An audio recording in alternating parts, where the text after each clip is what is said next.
Thank you, Stephanie. Oh, my goodness. Wow. Thank you, Steph. I'm also a hypnotist. Yeah.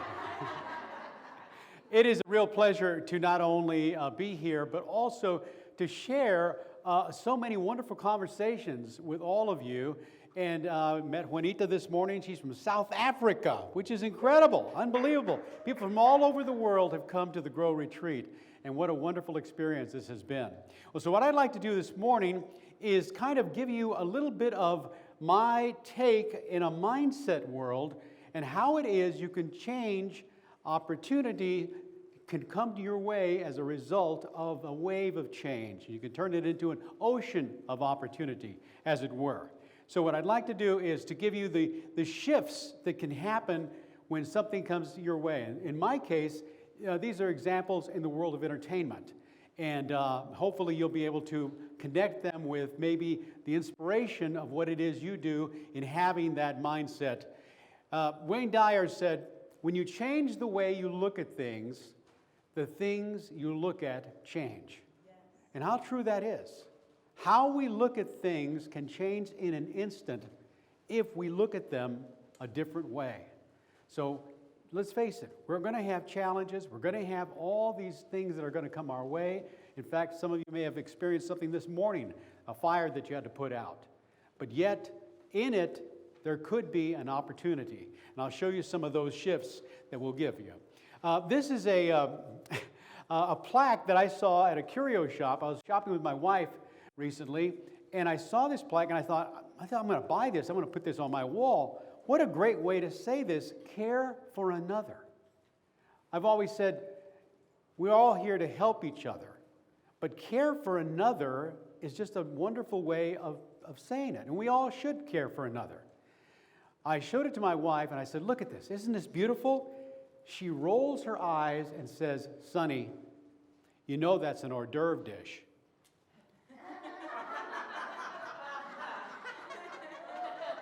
Clearly, I had not seen the question mark.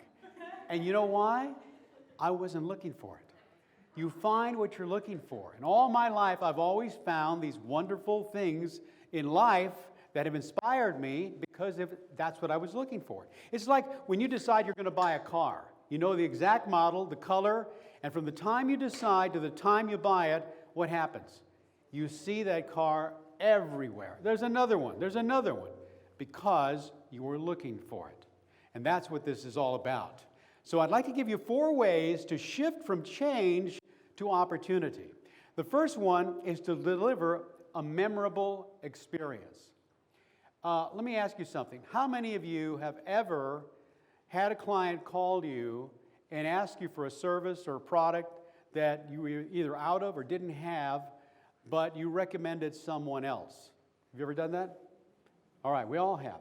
Have you ever recommended a competitor? Yes. Well, I'll tell you something. There's an incredible psychology in doing that because you are there to serve your client. And this happened to me several years ago. I was in one of these stores, May Company, and I love it because they have all these different brands, and you can shop for whatever it is you're looking for.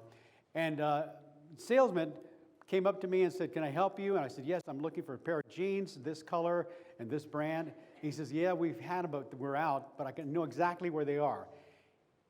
He waves at the person behind the counter and says, I'm taking this gentleman to Foley's. We're in the May Company. I'm taking this gentleman to Foley's. I'll be right back. I said, are you the manager? He says, no, that was my manager. Imagine. That salesperson was empowered to leave the store and take a customer to another store, and it was like they did it all the time.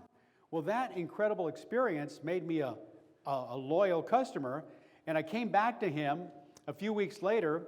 Wheel of Fortune was doing a big promotion where they were taking personalities, radio personalities from all across the country, and doing a week of radio. And so I was the one from San Antonio, and I needed a tie to go with this blue jacket. In fact, it was very much like the one you're wearing. And I needed this it had purple in it, so I needed this particular color of tie. And so I go and I ask him, I said, do you have something like this? He says, no, let's look. And we're looking, and we're looking, we're looking. And I said, you know, I'll tell you what I'm looking for is like a tie like the one you have on. He did this, took his tie off, and handed it to me. He says, it's yours. I said, oh, no, I'll bring it back. He said, no, it's yours. Gave me his tie. And indeed, that tie did end up being on Wheel of Fortune. So that experience that he created made me now a loyal customer. And I went there, I still go there. He's no longer there. I'm sure he's probably a manager somewhere else. But it was incredible how he literally was not only empowered, but also didn't think twice to do what he needed to do to get that done. So create a memorable experience. The second shift that you can take, you can change into an opportunity, is to work backwards from your goal. In my line of work, Stephanie was talking about all the different voices that I've done. Oftentimes, a producer will want a particular voice, and they have people who audition for it. And in this case, my agent called me back in the 70s and said, NBC has got a new show that's going to be on next week, and they are desperate to find a voice for a cockatoo. And the voice was Fred the Cockatoo, and the name of the show was Beretta. And he called me, he says, can you do a cockatoo? And I said, give me some time. And I knew that my dentist had a cockatoo, so I went to my dentist and I said, listen, can I talk to your cockatoo? He says, what do you mean? He said, I need to do a voice of a cockatoo, and I need to hear what he sounds like. If I can hear what he sounds like, I think pretty sure I can do it. So he says, well, I'm not at home now, but the key's under the mat, and the cockatoo's, of course, inside. So I went in, and I'm talking to this cockatoo. Hello, I'm making all these different voices. Nothing. The cockatoo does nothing. So now it's time for me to call the producer at NBC and tell him what I can do. And so I said, well, a cockatoo is kind of like a person, but it's not a real. It's kind of like a parrot and a person, and it'll go like, hello, Beretta, and he bought it. So I ended up creating the voice. Now I go to the studio. They play the voice of the real cockatoo saying hello, and the voice was hello. And so then I took the hello, and I would deliver all the lines. One of them was man overboard, because they were working in the docks, and somebody had fallen off one of the ships. So it was, hello, Beretta, man overboard, So I got the job. Another time, a producer called me and said, we need the voice of Jerry Seinfeld. And I said, well, a lot of people do Jerry Seinfeld. We look all over the country, we can't find anybody to do what it is we want. I said, what are you talking about? Because he was in Los Angeles, and apparently Jerry Seinfeld had this movie called The Bee Movie. You may remember that. It was an animated feature that he did with Steven Spielberg. And it was, they were doing a commercial for Activision. They had a game called the Bee Movie Game. And he flies through the streets of New York, and he yells all kinds of things like, eat my pollen. And so he needed Jerry Seinfeld screaming. So I said, give me 48 hours. Got off the phone. I'm watching all the Jerry Seinfeld. I'm watching, Seinfeld. I can't find what I'm looking for, but I remembered that I had worked with Jerry way back when he was starting out in Los Angeles as a stand-up comedian. And one of the routines he did was about the fact that your dog doesn't know that you're its owner. All the dog knows is that when you walk into the room, the dog says, it's that guy. And that's the way he said it. He said, so I wanted to get it's that guy that he said, and then go up to where he's screaming Kramer, and then I knew if I had that, I could then go to eat my pollen.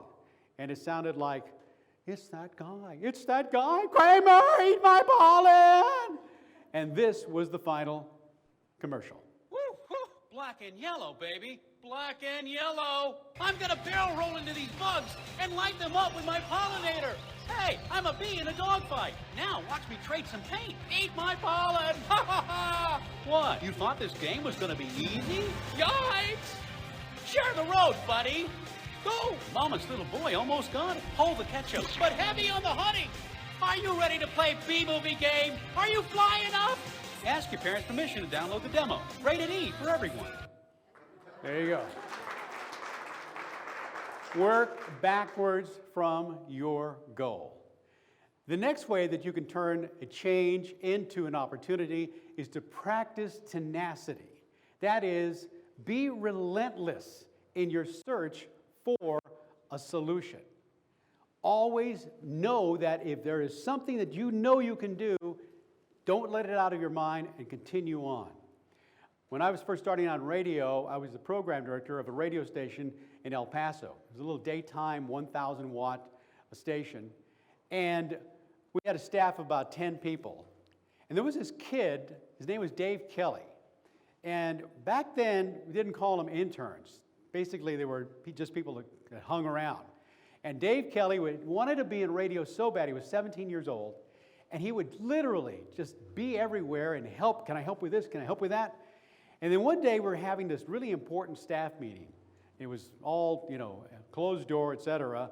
And our general manager, Mr. Daniels, looks over and he sees in the back of the room, there's Dave Kelly. He says, Kelly, what are you doing here? Oh, hi, Mr. Daniels. He says in his Leave It to Beaver voice, he says, I just wanted to sit in and see what's going on here. I said, Dave, you can't be here, okay? And then afterwards, and I didn't know this, afterwards he took him aside and he said, Dave, you can't come to the station anymore. If I had known that, I would have saved him, but he indeed told him that he couldn't come there anymore. So on his way out, this kid hears the receptionist talking to a landscape company about cutting our grass. The next day, Mr. Daniels drives into the parking lot, and guess who's cutting our grass? Dave Kelly. He had gone and gotten a job at the landscaping company and then asked to come and cut our grass. Well, when that happened, Mr. Daniels couldn't take it. He had to tell him he became a member of our family permanently. Tenacity. Tenacity will get you to where it is you want to be, but you have to be relentless in your search for a solution. The fourth one is keep your promise. Now, in my 30-plus years on radio, I have become a musicologist. I've really enjoyed and taken much pleasure in treating my listeners to stories of all these different songs, all the different singers, bands, etc., and give them an opportunity to really enjoy and appreciate the music. But there's one story that eluded me that I didn't hear until recently. It's pretty amazing. This is Sandy Greenberg. In the 1960s, Sandy entered Columbia College in New York. And at that time, he met his roommate, Arthur. They hit it off so well that within 3 to 4 months of being roommates, they decided they were going to make a pact. And that pact was to be there for each other in times of crisis, no matter what, for the rest of their lives. It was a pact of two brothers, if you will. And it wasn't about 2 months later that Sandy began to go blind. And within a few weeks, he was completely blind. He went into a deep depression, dropped out of school, went back home to Brooklyn to live with his parents.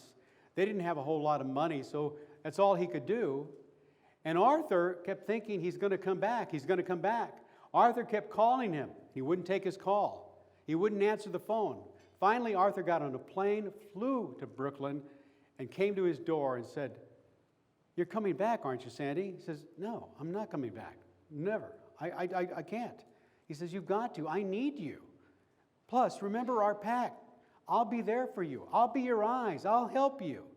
He talked him into it, came back to Columbia University, and throughout that experience, Arthur did make good on his promise. He followed him everywhere. He took care of him. He even helped him sign papers for graduate school. And at one point, they were in Grand Central Station, right in the middle of all these people, all this hustle and bustle. And Arthur says to Sandy, listen, I got a really important meeting. I got to go. And he leaves him. Imagine, in the middle of Grand Central Station. Now he's trying to make his way to the train. He's knocking over coffee, newspapers. At one point he falls, cuts his forehead, finally makes it to the subway, gets on the train, makes it to the campus.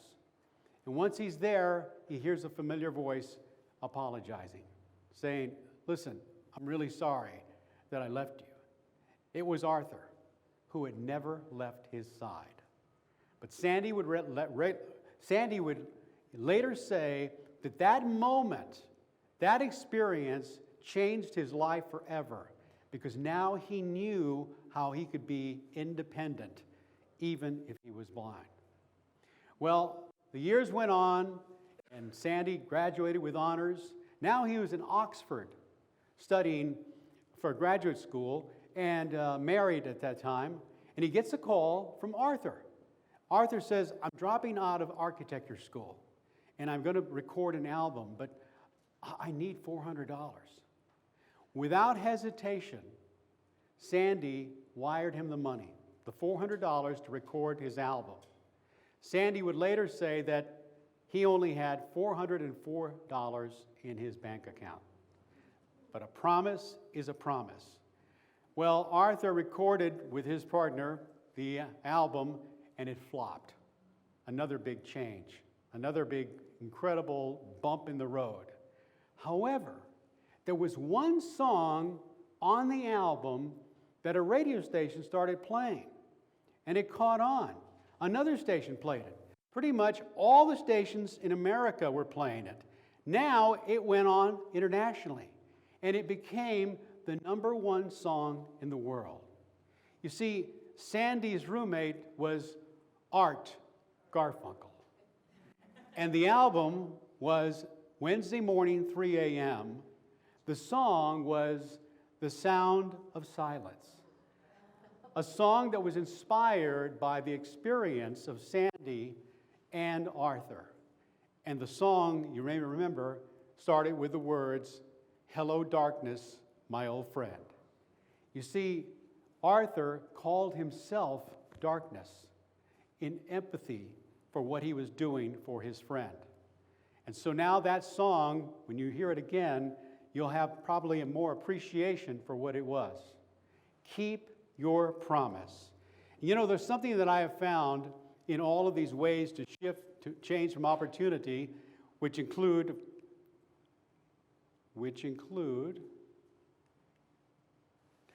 deliver a memorable experience, work backwards from your goal, practice tenacity, and keep your promise.